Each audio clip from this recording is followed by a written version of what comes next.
કારણે liberty school બાબત online શિક્ષણનો ક્લાસ જે ચાલુ કરી રહ્યો છે, તો આજે હું લિબર્ટી સ્કૂલ ઓફ બાબત તરફથી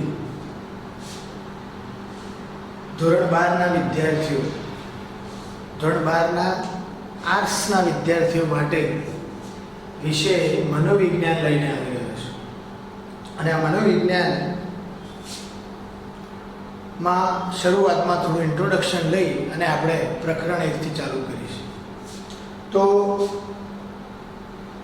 ધોરણ 12માં મનોવિજ્ઞાનમાં કુલ 10 ચેપ્ટર છે. એમાં પહેલું જે ચેપ્ટર છે એ છે સંવેદન, ધ્યાન અને પ્રત્યક્ષીકરણ. આ જે પ્રકરણ છે એ પ્રકરણ સમજતા પહેલાં ફરીથી મનોવિજ્ઞાનને સમજી લઈએ. શોર્ટમાં એની ઇન્ટ્રોડક્શન, એની માહિતીને મેળવી લઈએ કે ધોરણ 11માં આપણે સમજ્યા એમ મનોવિજ્ઞાન એટલે કે સાયકોલોજી, સાયકી આ ગ્રીક ભાષાનો શબ્દ છે, લોગોસ ગ્રીક ભાષાનો શબ્દ છે, અને સાયકી શબ્દનો મિનિંગ થાય છે આત્મા અને લોગોસનો મિનિંગ થાય છે અભ્યાસ. આપણે ધોરણ 11માં સમજ્યા હતા. અને સાયકોલોજી પરથી શબ્દ પડ્યો આત્માનું વિજ્ઞાન, આત્માનો અભ્યાસ. પરંતુ પાછળથી જેમ જેમ સમય થયો એમ મનનું વિજ્ઞાન તરીકે પ્રચલિત થયું. મનના વિજ્ઞાન પછી ચેતનાનું વિજ્ઞાન તરીકે ફેમસ થયું. અને ચેતનાના વિજ્ઞાન પછી છેલ્લે આપણે સમજ્યા કે મનોવિજ્ઞાનને વર્તનનું વિજ્ઞાન એટલે કે માનવ વર્તનના અભ્યાસ કરતું વિજ્ઞાન તરીકે ઓળખવામાં આવે. તો અહીં આપણે પ્રથમ જે ચેપ્ટર છે સંવેદન, ધ્યાન અને પ્રત્યક્ષીકરણ, એ મુદ્દાને સમજીએ, એના ઇન્ટ્રોડક્શનને સમજીએ અને પછી આપણે ચેપ્ટરમાં આગળ જઈએ. તો ઇન્ટ્રોડક્શન.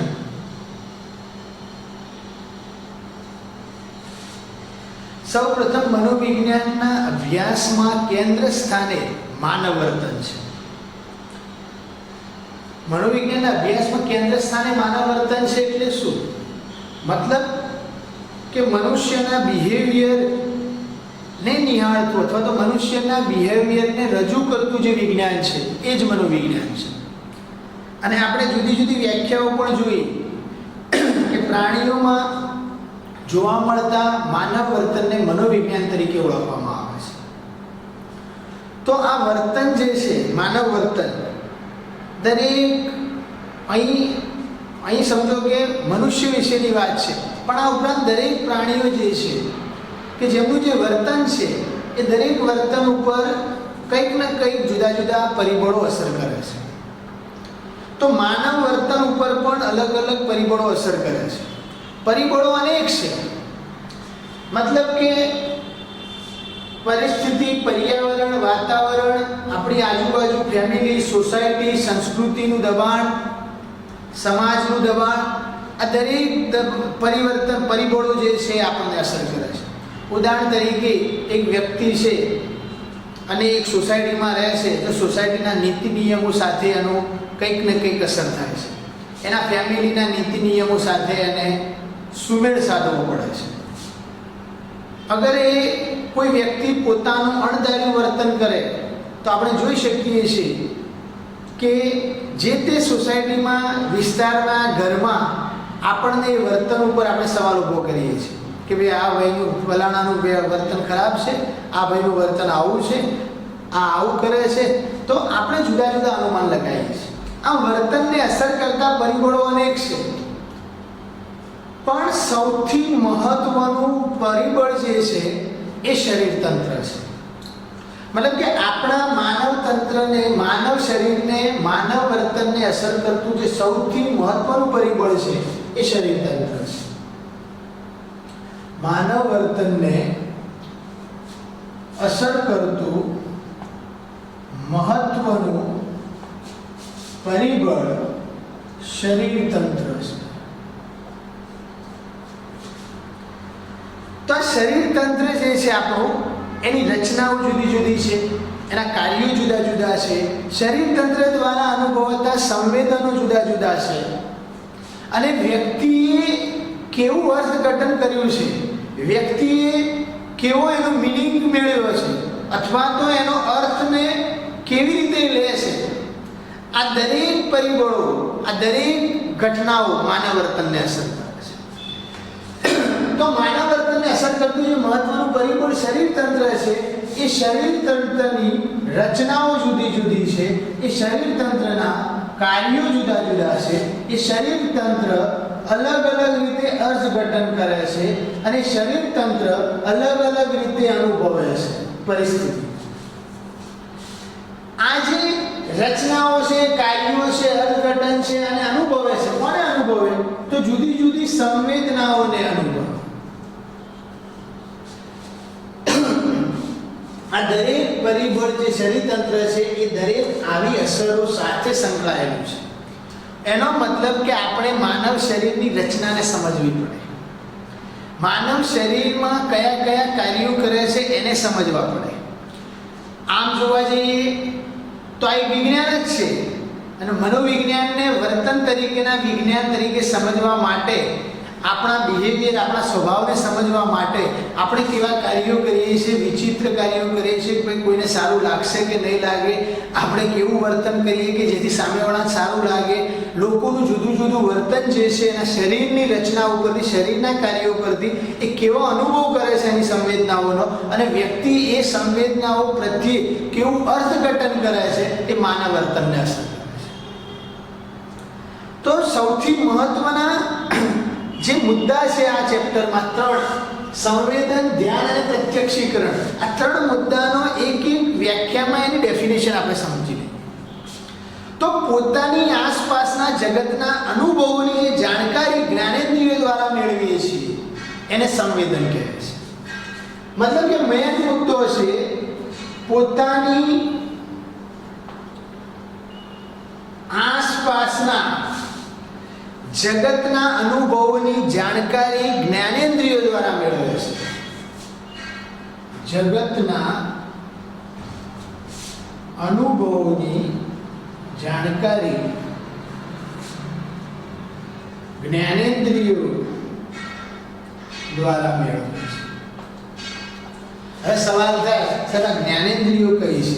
તો આપણા શરીરમાં ઇન્દ્રિયો છે, આપણા શરીરમાં સંવેદનાઓ મેળવવા વાળી ઇન્દ્રિયો છે, અને આ ઇન્દ્રિયોને આપણે જ્ઞાનેન્દ્રિયો કહીએ છીએ. અને આ સંવેદના મેળવવા વાળી જે ઇન્દ્રિયો છે એ જેને બીજી ભાષામાં શબ્દ કહીએ તો સંવેદનાઓ છે, ઉત્તેજનાઓ મેળવી શકીએ છીએ એવી ઇન્દ્રિયો છે, એવી રચનાઓ છે. અને આ સંવેદનાઓનો આપણે અનુભવ કરી શકીએ છીએ. ઉદાહરણ તરીકે શિયાળો છે અને આપણે ઘરમાંથી બહાર નીકળીએ છીએ, બહારનું વાતાવરણ બહુ ઠંડુ છે, તો એ સમયે આપણા શરીર પરના જે વાળ જે છે એ સીધા થઈ જાય છે, કડક થઈ જાય છે. મતલબ કે શરીરની રૂવાટી કડક થઈ જાય છે. કેમ થઈ? તમે એને કીધું હતું કે ભાઈ હું શિયાળામાં બહાર જાઉં છું, વાતાવરણમાં ઠંડુ હવાનો સ્પર્શ થાય એટલે આપણી શરીર પરની રૂવાટી ઊભી થઈ જાય?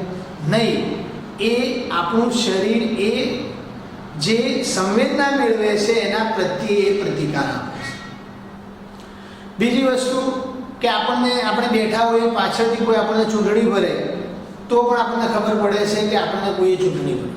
પણ એવા લોકો કે જેને આ ઇન્દ્રિય કામ ના કરતી, ઉદાહરણ તરીકે કોઈને એક પગમાં લકવો છે, સ્પર્શની અસર થતી નથી, અને એવા ભાગે કોઈ અગર ચૂંટણી ભરે અથવા તો કોઈ માર વાગે તો એને ફીલ થતું નથી, એને અનુભવ થતો નથી, તો એને જાણ નહીં થતી કે મને કોઈ ટચ કરે છે કે નહીં. તો સ્પર્શ આ એક ઇન્દ્રિય છે. એવી રીતે આપણી સામે કોઈ વસ્તુઓ દેખાય છે જેને આપણે અનુભવ કરી શકીએ છીએ, જેને આપણે જાણી શકીએ છીએ, અને એ જાણ્યા પછી એના વિશે વિવિધ પ્રકારના અર્થઘટન કરીએ છીએ. એ પણ શું છે? તો એ પણ એક પ્રકારનો આપણું જ્ઞાનેન્દ્રિય દ્વારા મેળવાતી સંવેદના છે. અહીં આપણે ચેપ્ટરમાં ડિટેલમાં આ દરેક જ્ઞાનેન્દ્રિય એટલે કે સંવેદન વિશે સમજવાનું જ છે. એટલે અત્યારે હું એના ઉપર વધારે પ્રમાણમાં ભાર મૂકતો નથી. પહેલા આપણે આ શબ્દોને સમજીએ તો પોતાની આસપાસના જગતના અનુભવોની જાણકારી જ્ઞાનેન્દ્રિયો દ્વારા મેળવે છે. એ શબ્દ કોના માટે છે? સંવેદન માટે છે. બીજો કે આ જે બાહ્ય જગત છે, આ જે દુનિયા છે, આપણી આજુબાજુ માનવ શરીરની રચના સિવાયના આજુબાજુના પરિબળો છે. બીજી ભાષામાં કહીએ તો ઉદ્દીપકો. કારણ કે કોઈ ઘટનાને કોઈ પરિબળ યા તો કોઈ રચના અસર કરે તો એના માટે શબ્દ ઉદ્દીપક વપરાય છે. તો બાહ્ય જગતમાં રહેલા વિવિધ ઉદ્દીપકોમાંથી અમુક પસંદગીયુક્ત ઉદ્દીપક પ્રત્યે આપણે એકાગ્રતા એટલે કે ધ્યાન કેન્દ્રિત કરીએ છીએ. બાહ્ય જગતમાં રહેલા વિવિધ ઉદ્દીપકોમાંથી અમુક પસંદગીમાન અથવા તો પસંદગીયુક્ત જે ઉદ્દીપક છે એના પ્રત્યે એકાગ્રતા કેન્દ્રિત કરીએ છીએ.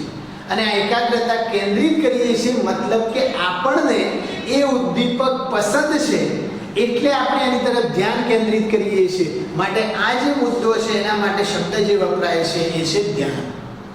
અને ધ્યાન ત્યારે જ આવે કે જ્યારે આપણને એના પ્રત્યે પસંદગી, એના પ્રત્યે આપણું શરીર એટ્રેક્શન અનુભવતું હોય ત્યારે જ આપણે એ પરિબળ ઉપર અથવા તો એ ઉદ્દીપક ઉપર આપણે ધ્યાન કેન્દ્રિત કરીએ છીએ. મતલબ કે એકાગ્રતા લઈએ છીએ.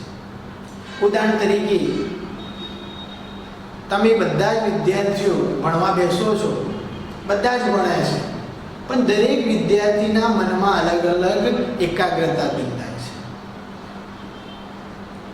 કોઈ વિદ્યાર્થી પ્રથમ નંબરનો વિદ્યાર્થી છે, રિઝલ્ટ સૌથી બેસ્ટ લાવે છે, તો એના અંદર એ ધ્યાન ક્યાંથી આવ્યું? એ કેમ 5 કલાક 6 કલાક 7 કલાક કન્ટિન્યુ વાંચી શકે છે? એને કેમ કંટાળાજનક પરિસ્થિતિ ઊભી નહીં થતી?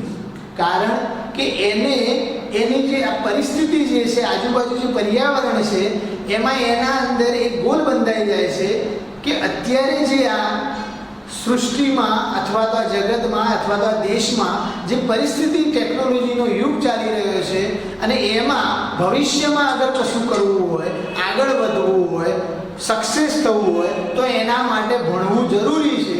અને ભણ્યા સિવાય, સારી પોસ્ટ મેળવ્યા સિવાય આપણને ભવિષ્યમાં કોઈ ફાયદો થવાનો નથી. મતલબ કે આપણે બેકાર રહેવાના છીએ. તો આ પરિબળ જરૂરી છે કે ભણવા સિવાય બીજો કોઈ રસ્તો નથી. તો હું એવો વ્યક્તિ અથવા તો એવો મહાન વ્યક્તિ આ એવી પોસ્ટ મેળવું કે જેથી લોકો મારી વાહ યા તો તારીફ કરે અને લોકો આપણને પસંદ કરે અને આપણે ભવિષ્યમાં આર્થિક રીતે પણ ઉપજી શકીએ છીએ અથવા તો આર્થિક રીતે પણ સદ્ધર થઈ શકીએ. એના માટે એના મનમાં એક એકાગ્રતા આવી જાય છે. આ છે ધ્યાન.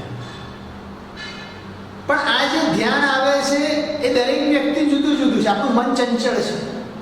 કારણ કે અમુક વાર એવું બને કે આપણે આંખો બંધ કરી અને ભગવાનને પ્રાર્થના કરીએ તો આપણને જુદા જુદા વિચારો આવે છે, ઘણા બધા અઢળક વિચારો આવે. અને જ્યારે આપણે ભગવાનની પ્રાર્થના તો પૂજા કરવા જઈએ ત્યારે જ આપણને વધારે પ્રમાણમાં વિચારો આવે છે.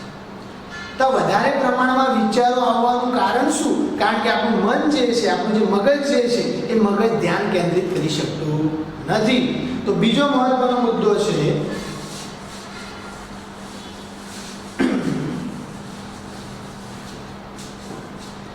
બાહ્ય જગતમાં રહેલા વિવિધ ઉદ્દીપકોમાંથી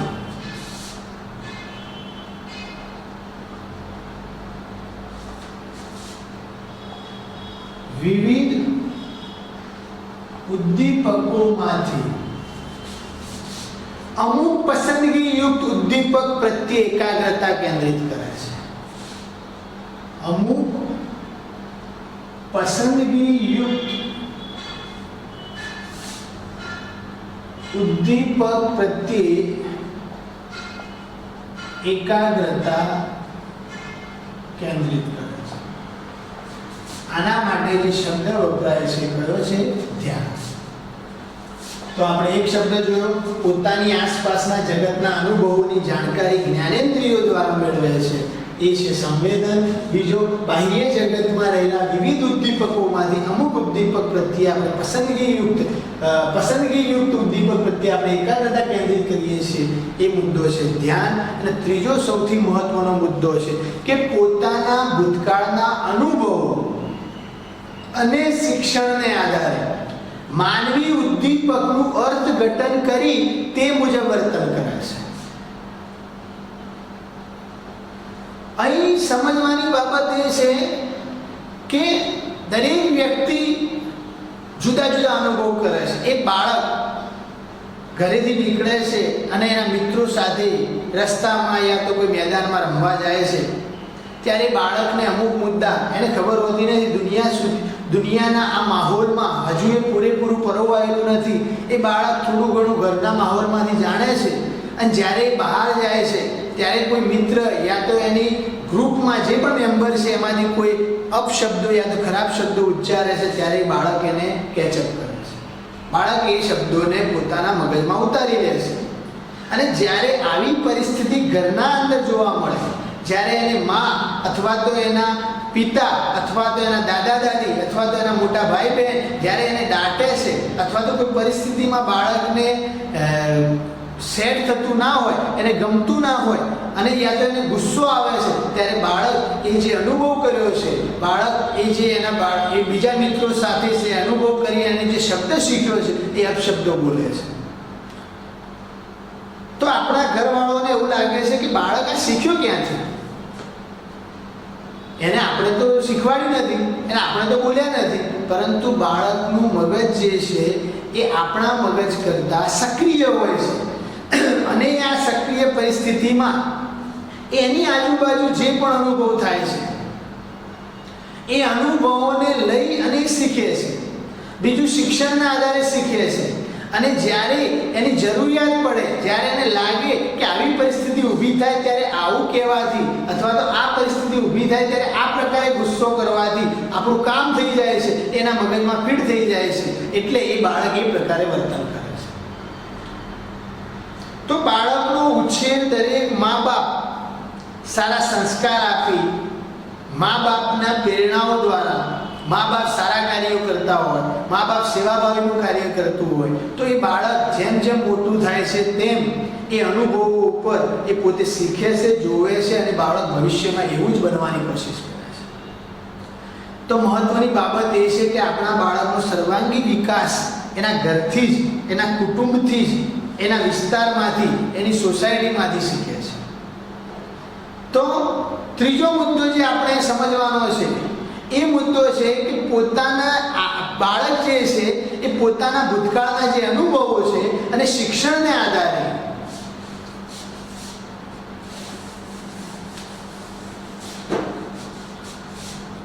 પોતાના ભૂતકાળના અનુભવો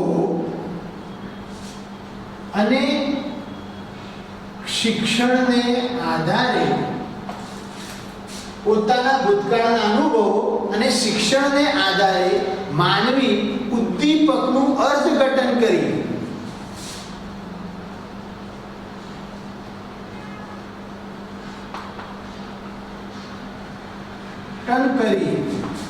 જે વર્તન કરે છે આના માટે શબ્દ છે પ્રત્યક્ષીકરણ.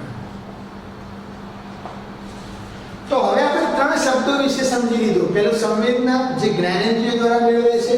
બીજું, જે ઉદ્દીપક છે એમાંથી પસંદગીયુક્ત ઉદ્દીપક છે એના પ્રત્યે એકાગ્રતા કેન્દ્રિત કરે છે અને ધ્યાન લીધું. અને ત્રીજો છે કે દરેક માનવ એના ભૂતકાળના અનુભવો અને શિક્ષણને આધારે એ ઉદ્દીપકનું અર્થઘટન કરે.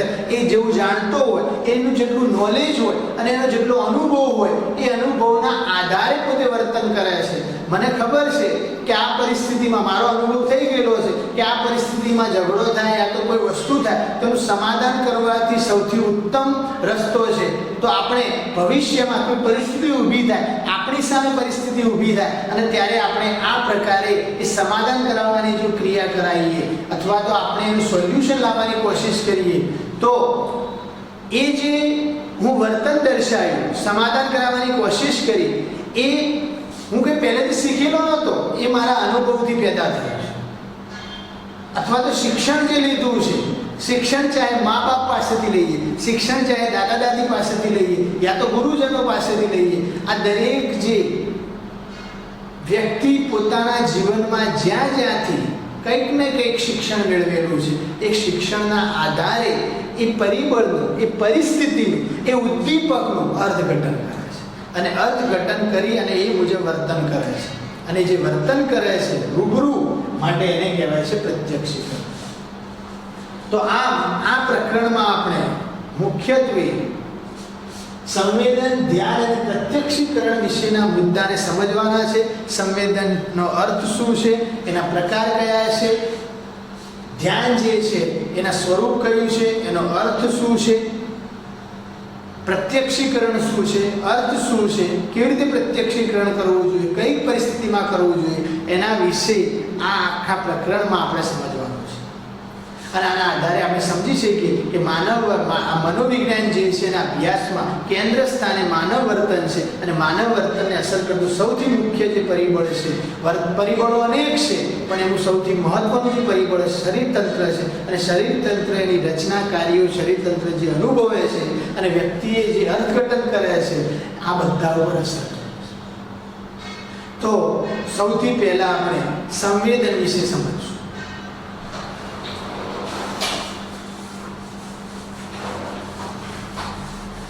તો હવે વિદ્યાર્થી મિત્રો, આપણે સંવેદન, ધ્યાન અને પ્રત્યક્ષીકરણ જે પ્રકરણ છે, પ્રકરણમાં આપણે સંવેદન, ધ્યાન અને પ્રત્યક્ષીકરણના દરેક મુદ્દાને એકને આપણે ભણીશું, સમજશું અને આ પ્રકરણમાં આગળ ચાલીશું.